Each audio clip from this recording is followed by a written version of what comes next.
When harvesting honey for a top bar, you want to make sure and leave at least 12 to 14 bars for the bees at the beginning of the hive. This is how much honey and brood the bees need to survive the winter here in New Mexico.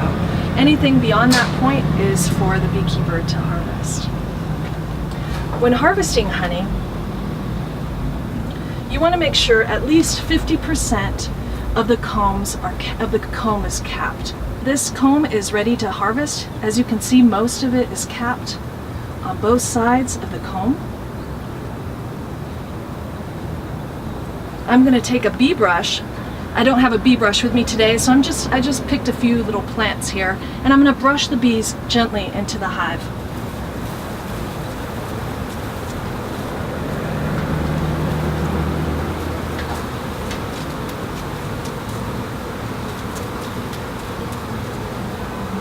And then I'm going to put this honey over here to be processed later.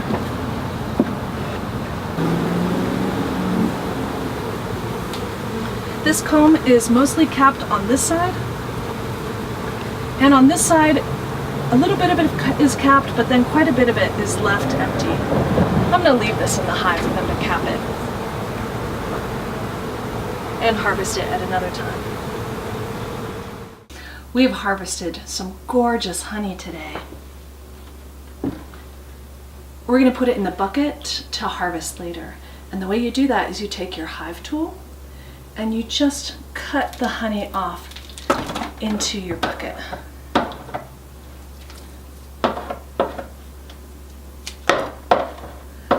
I like to leave a little strip so that the bees have a place to build honey off of in the future, or to build comb off of in the future.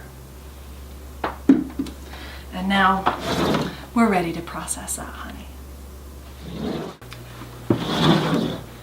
Here is the honey I've pulled from the hive. This is the simplest method anybody can do in their kitchen. All you need is a colander, a bowl, a spoon, maybe some sort of press. This really isn't necessary, but it's nice. First thing you do is you take that colander and you put it over the bowl. And then you take some of your honeycomb,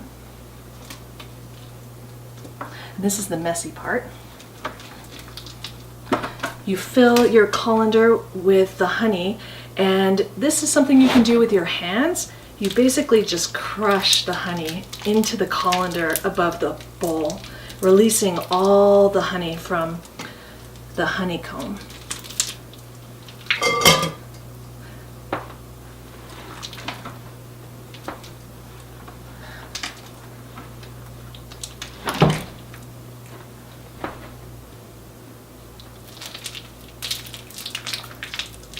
You can also take a spoon and do the same thing, where you take the spoon and you crush.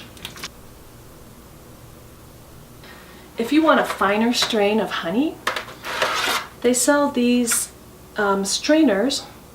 This one has sort of a grainier texture, and this is a very fine strain.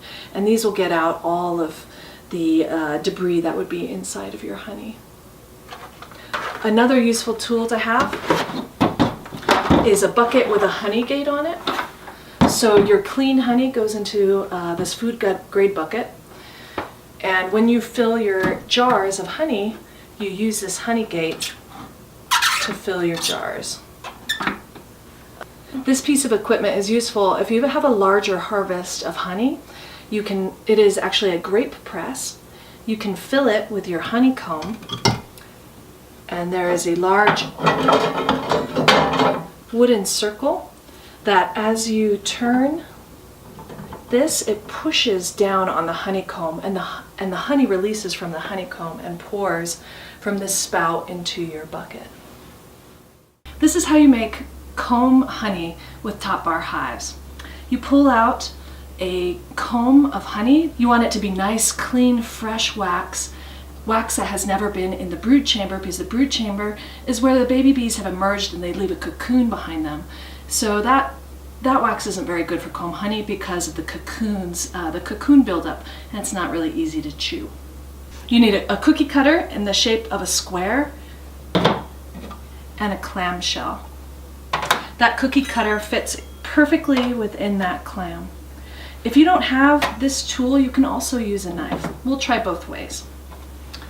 So the first step is to take your honey that you harvested from the hive, lay it down on your counter or a cookie sheet, and cut the comb away from the bar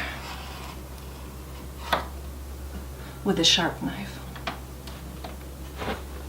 You'll then take your cookie cutter and you'll find a place where all of the comb is capped.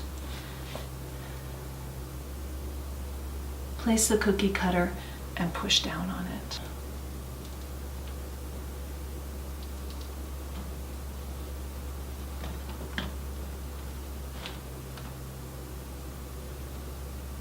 And you have a beautiful chunk of honey. You can then take your knife and clean off the edges. Take your clamshell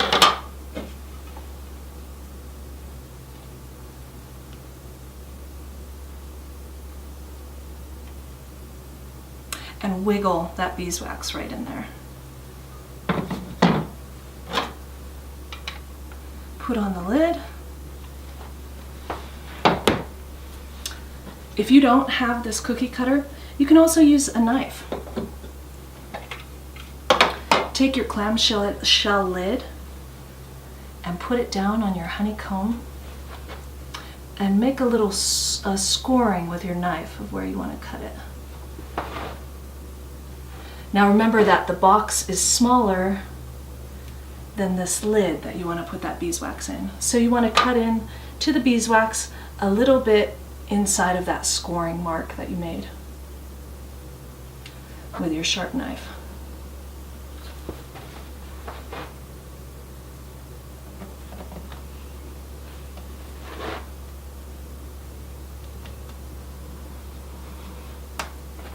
You'll then want to pick this up from the bottom with your knife and put it into the clamshell.